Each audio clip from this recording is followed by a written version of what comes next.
Takže čaute všetci. Chcem vám ukázať tento malý Teslov transformátor.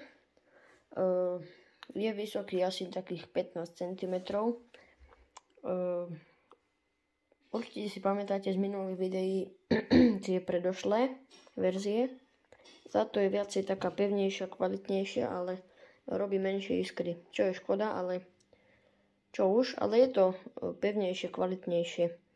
Takže vám ukážem, ako to vo vnútri vyzerá.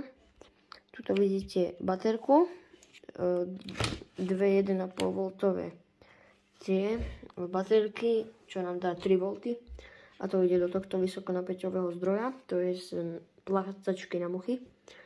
To ide na iskrisko, kde vznikne iskra, a to pulzuje prúd do tejto primárnej cievky, tá vytvorí magnetické pole a indukuje napätie v sekundárnej cievke, a sú naladené na takú istú rezonančnú frekvenciu, tak začne sa vytvárať vysoké napätie. Takže vám to idem ukázať, ako to funguje. Presunul som sa pod stôl, pretože tu je väčšia tma, tak vám to idem ukázať.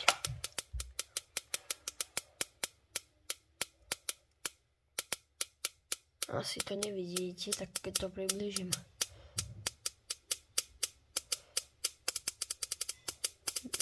Vidieť trošku iskry. Takže to bol môj Teslov transformátor a čaute.